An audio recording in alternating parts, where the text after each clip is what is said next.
In the jagged, frozen forests of Karelia, during a winter so brutal it seemed the very air might shatter, a single man redefined the limits of human endurance and the psychological toll of warfare. He was a shadow against the frost, a whisper in a landscape of screaming artillery. He was a man who, by all rights of modern military logic, shouldn't have existed. He was not a product of a prestigious military academy. He carried no grand theories of ballistics or statecraft. He was a diminutive figure, standing barely 5 feet tall, yet he cast a shadow across the Soviet Union that reached the highest halls of the Kremlin. While other legends of the Second World War sought the limelight, becoming symbols of propaganda and icons for the evening news, this man chose a different path. He didn't give interviews. He didn't keep a meticulous diary of his kills. He didn't speak about the war to the neighbors who saw him every day in the decades that followed. For nearly half a century, much of the world didn't even know his name. They only knew the legend of the White Death. They knew the staggering, impossible number, over 500 confirmed kills in less than 100 days. But behind that number was a man of total, impenetrable secrecy. A man who believed that his duty was something to be performed, not performed for an audience. The year was 1939. The world was beginning to hold its breath as the gears of global conflict began to turn. But in the north, the storm had already arrived. In late November, the Soviet Union, a superpower of nearly 170 million people, launched a massive invasion of Finland, a nation of just 3.7 million.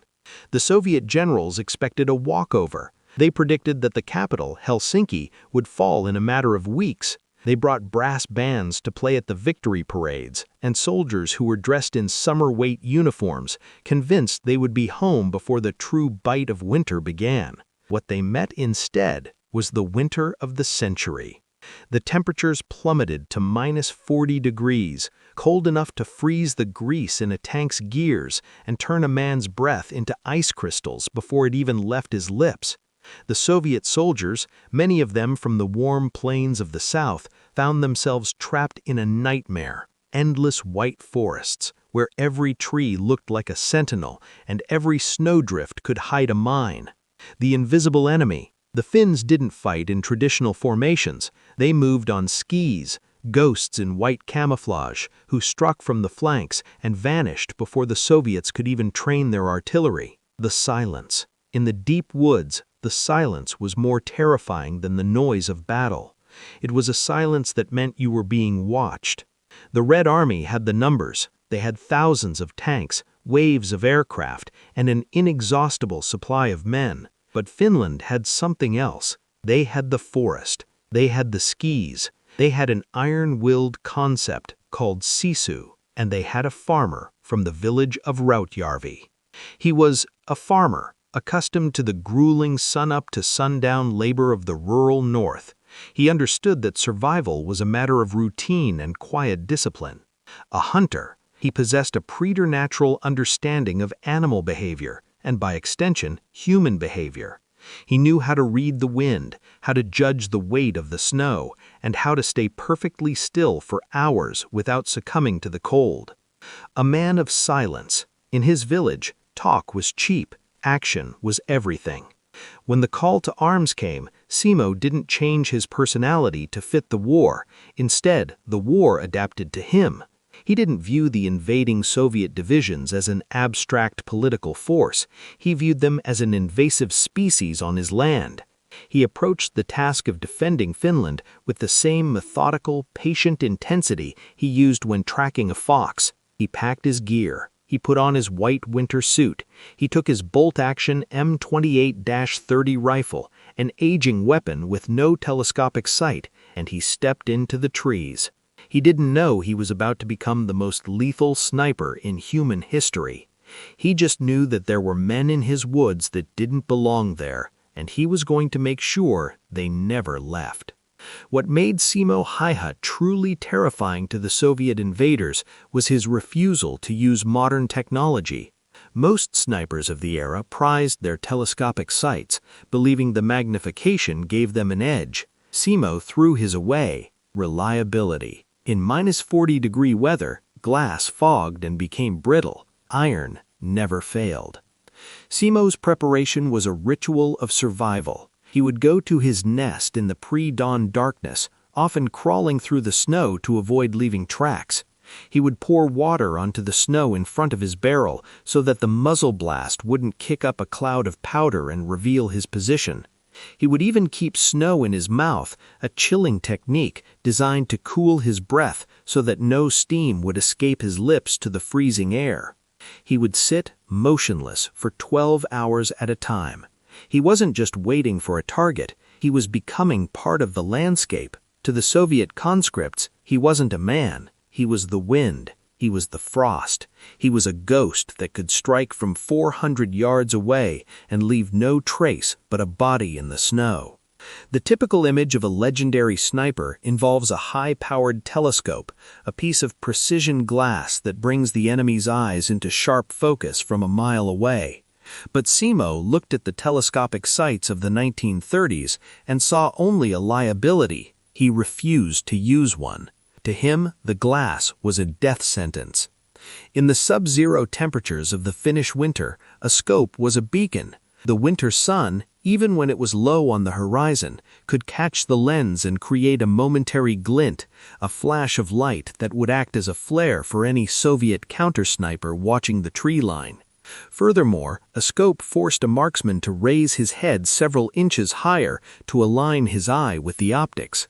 In a game where survival was measured in millimeters, those few inches of exposed forehead were the difference between a successful hunt and a bullet to the brain.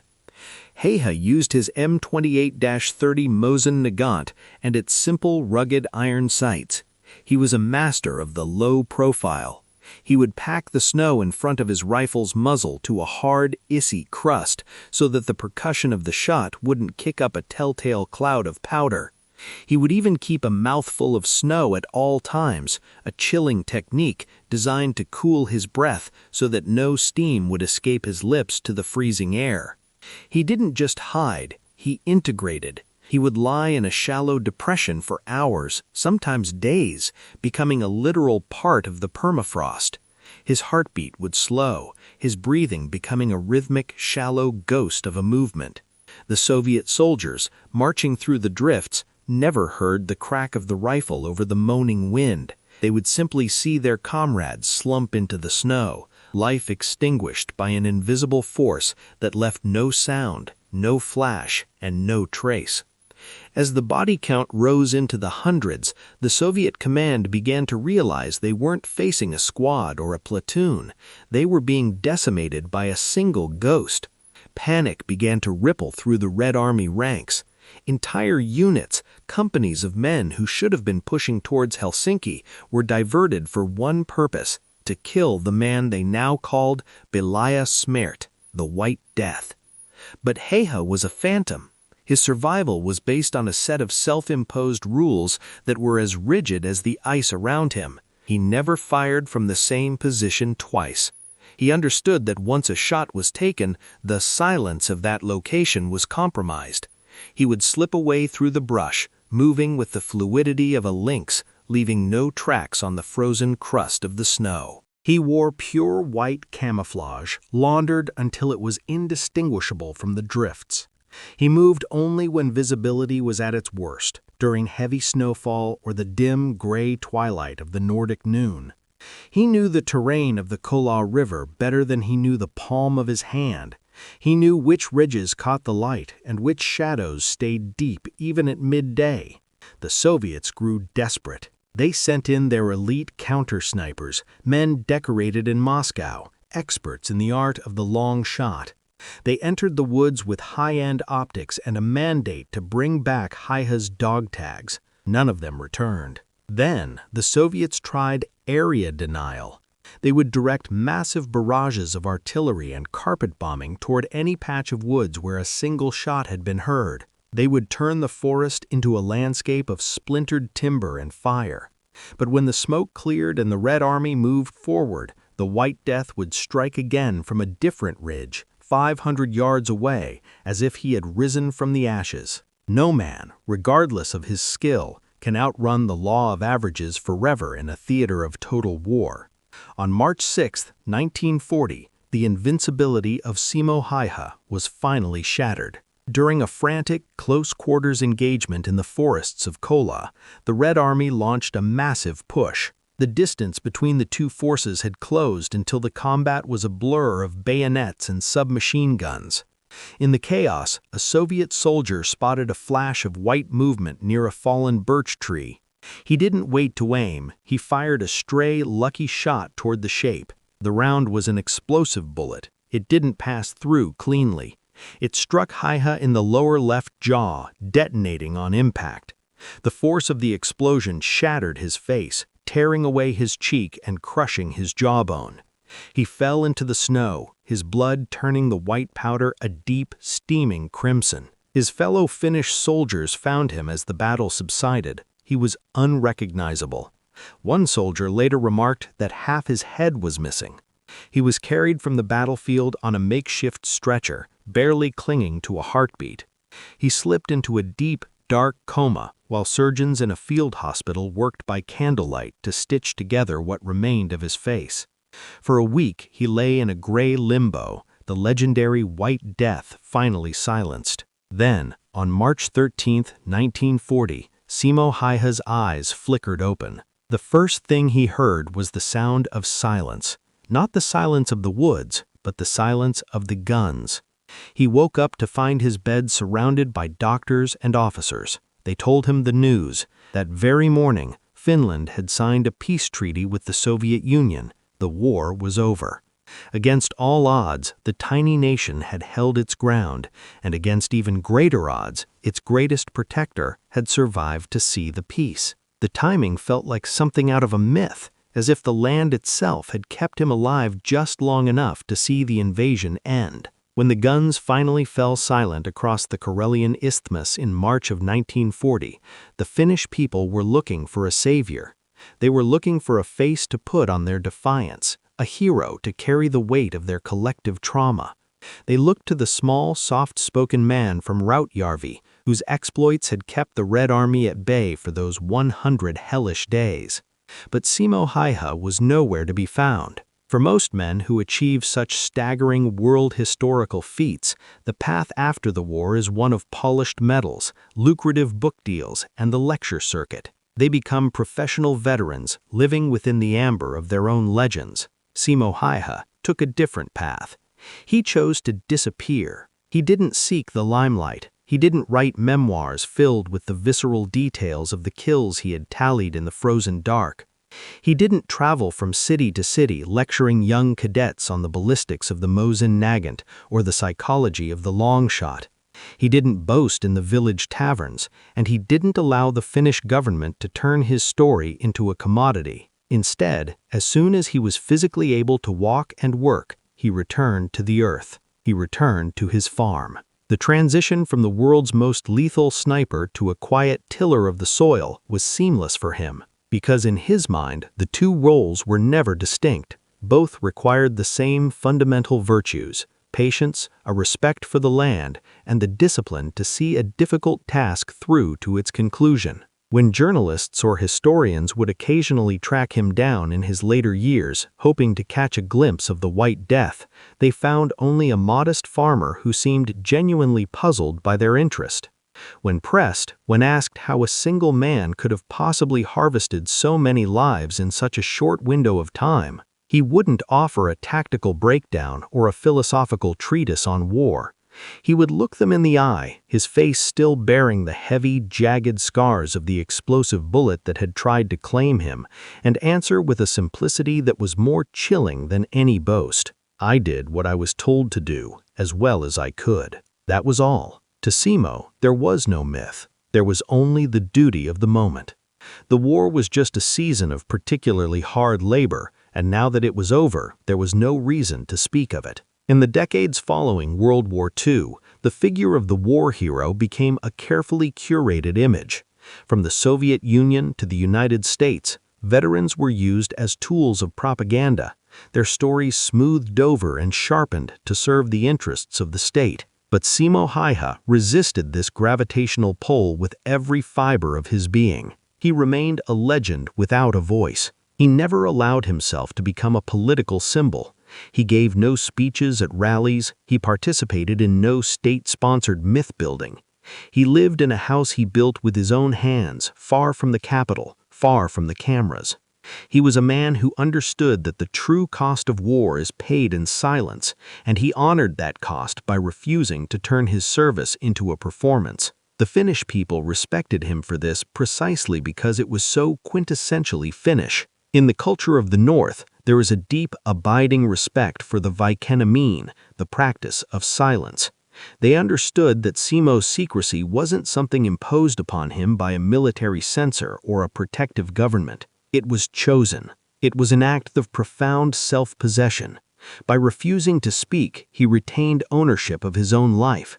He refused to let the White Death consume the man named Simo.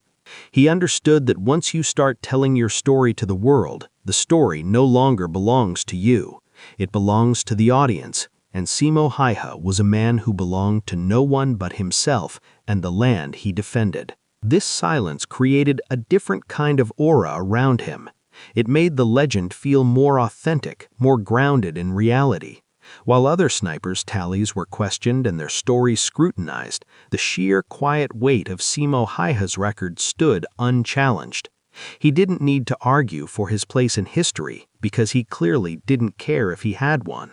The life of Simo Häyhä proves something fundamentally uncomfortable about the nature of warfare and human lethality. We are conditioned by cinema and fiction to believe that the most dangerous men are the loudest, the proudest, the ones with the most swagger. Simo Häyhä shattered that archetype. He showed the world that the most lethal soldiers are often the ones who want to be remembered the least. They are the ones who view violence not as an expression of ego, but as a technical requirement of survival. Sometimes, the deadliest weapon on a battlefield isn't the most advanced rifle or the largest artillery piece. It is the man who has mastered the art of discipline and silence. It is the man who can sit in the sub-zero dark, pulse steady, breath suppressed, waiting for the one moment where he is needed and then vanishing as if he were never there. Simo Häyhä didn't live in secrecy because he was ashamed or because he was hiding from his past. He lived in secrecy because that was who he was. He was a man of the earth, a man who understood that the most important things in life, the growth of a crop, the track of an animal, the defense of a home, all happen in the quiet. He was a reminder that the world's greatest sniper wasn't a product of a military machine, but a product of a quiet, disciplined life. When he finally passed away at the age of 96, he did so as he had lived, quietly, without fanfare, in a small town near the border he had once guarded. He left behind a record that will likely never be broken, and a legacy of silence that is even more impressive. He proved once and for all that you don't need to shout to be heard by history. Sometimes, the most powerful message you can leave behind is the one you never bother to speak.